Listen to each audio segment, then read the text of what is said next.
All right, guys, so if you saw the last video, we took this thing out on the trails with the Playmobil body, and the truck was pretty much stock. The only thing I had done were these wheel weights, and then you can kind of see this black rubber band here acting as our limiting strap. Well, now I'm installing these Endura 39mm dampers, threaded adjustable.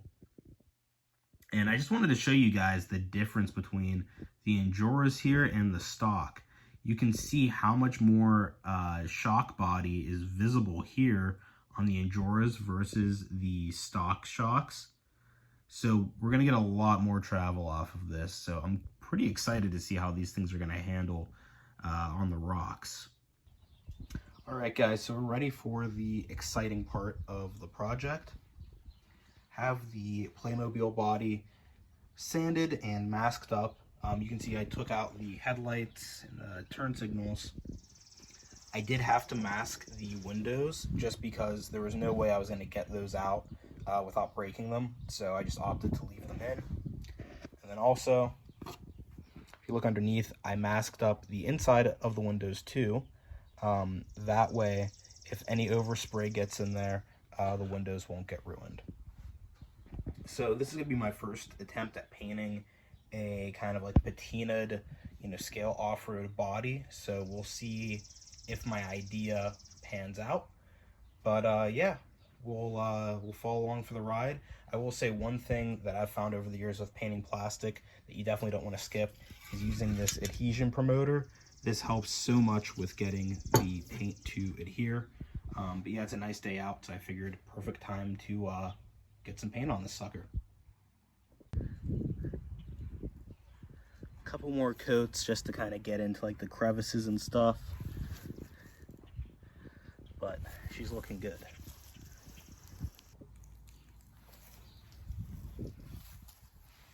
All right, I think we got some pretty good coverage on this, so I am satisfied with that, and we'll let this dry.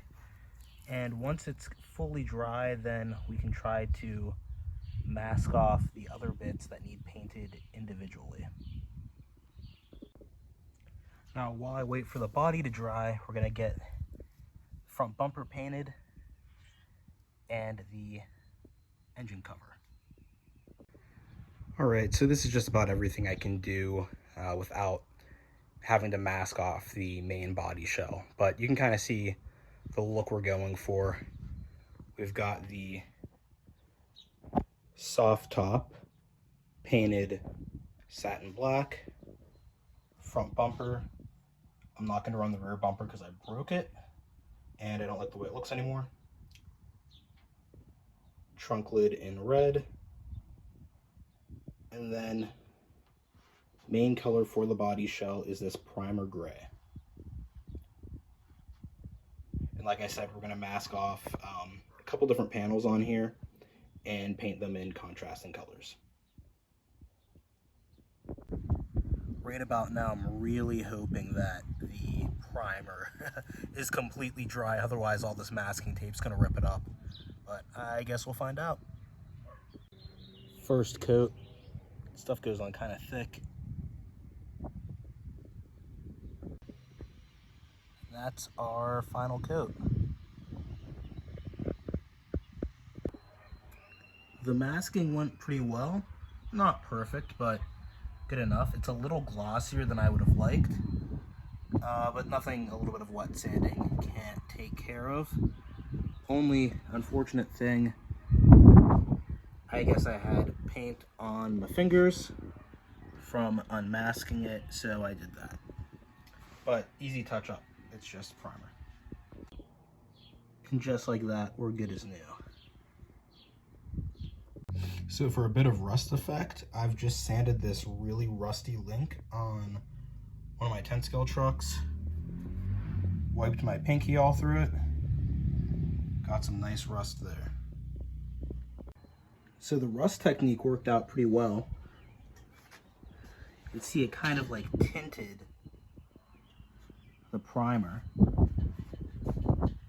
and gave it this really cool kind of weathered look.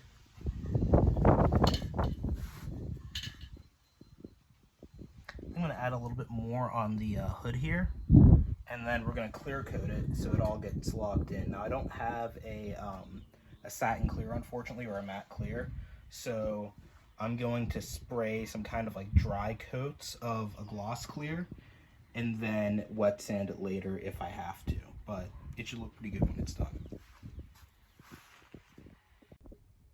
All right, ready for some clear coat to lock it all in.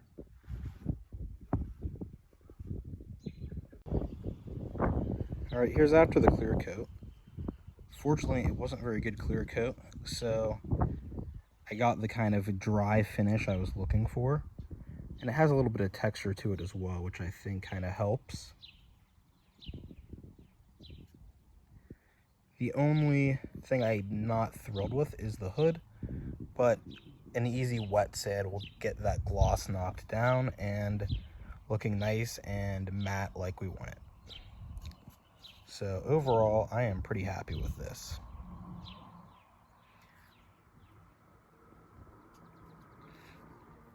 We'll have to wait for the whole thing to dry though before we start trying to wet sand, otherwise that'll be a mess.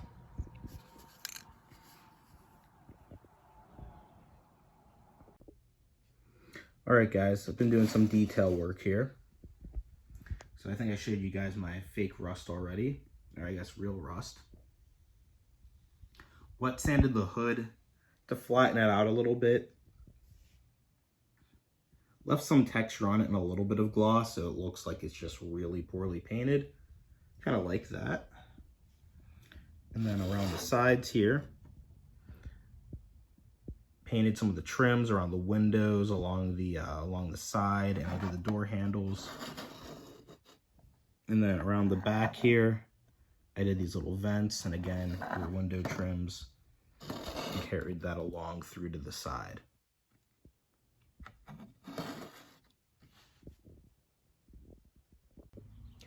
All right, guys, here is the finished body. Forgot to make a video after I finished it, so she's got a little bit of trail mud on her, but I'm really happy with how this turned out. See the simulated rust, threw some stickers on it. We've got our scale accessories up here that came with the Playmobil kit. Not going to be running these on the trail because this truck is too top heavy already, but who knows, maybe one day. And these just pop off.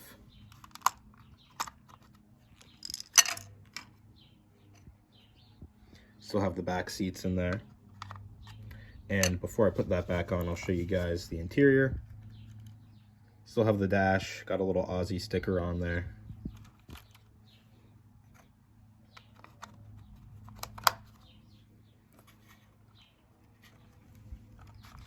Some more stickers. And then on the back, got our red engine cover. And you'll notice that we have the exhausts. That's because we kept the engine. So yeah, I'm really pleased with how this turned out. Really happy with the result. You'll also notice I tinted the headlights yellow with some wrap. Yeah, I'm pretty stoked about this. For my first SCX24 build, I will not complain. So yeah, now you guys can check this sucker out on the trails. Alright guys, as you saw in the last video, I'm still pretty terrible at filming and driving at the same time. So bear with me here. I did run this back a couple of times without filming, and you can ignore the truck going back. There's a problem with the radio.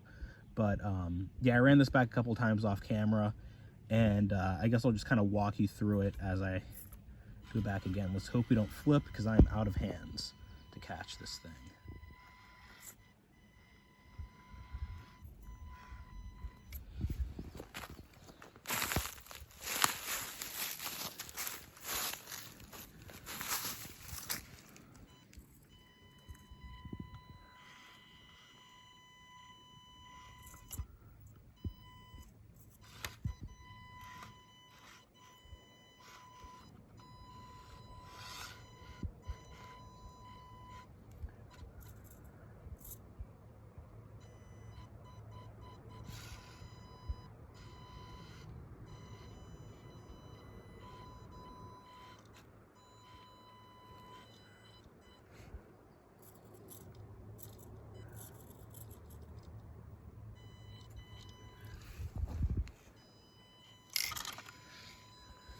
we can't take that line.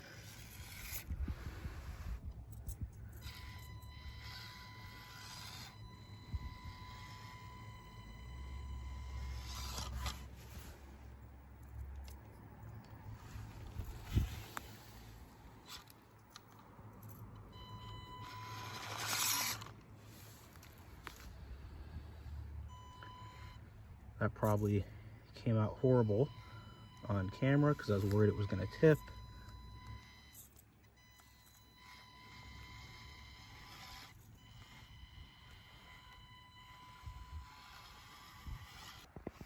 All right, I'm going to run that back. I think I had the limiting strap on the front suspension a bit too tight because we weren't really getting any articulation from the front end. There's no limiting strap in the back though, so we'll see how we do this time around. And hopefully I can film it a little better.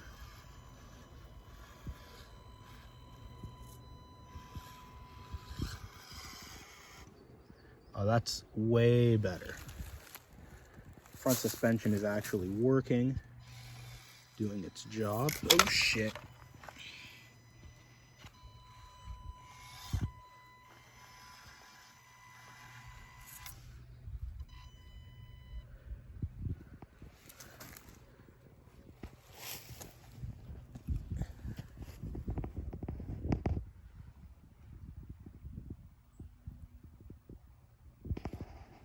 Come back around this side in case it tries to flip on me.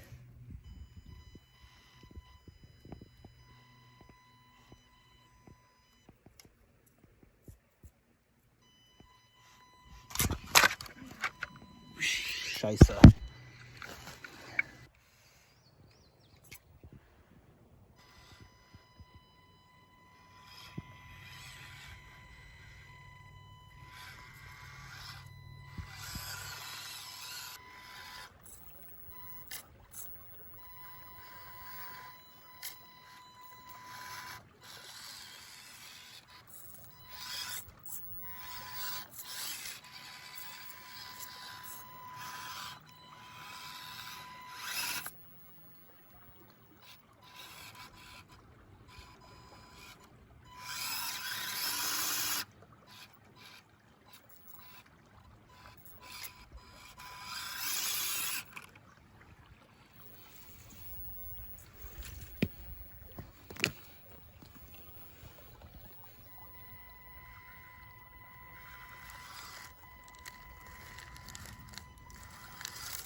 All right, guys. Pretty happy with how the truck performed today. A couple of takeaways are that it really needs limiting straps on the rear, and these tires suck. So upgrading that is definitely on the list. Not in the scope of the budget challenge, but they will be happening soon after. So next time we come out, we're gonna have the limiting straps on the back, and then I also have another mod for the truck itself that's not a rubber band. So we'll get that on and see how it performs. Got a couple battle wounds on her today, nothing too crazy, but she's earning her stripes. The really annoying thing about this truck is it randomly likes to go in reverse, and that makes it really hard, especially when trying to film at the same time. And sometimes you blip the throttle to go forward and then it shoots backwards. So I think it's an issue with the controller. Really not much I can do about that, so we're just gonna have to live with it. But so far I've really been enjoying this thing. So yeah, stay tuned for the next episode.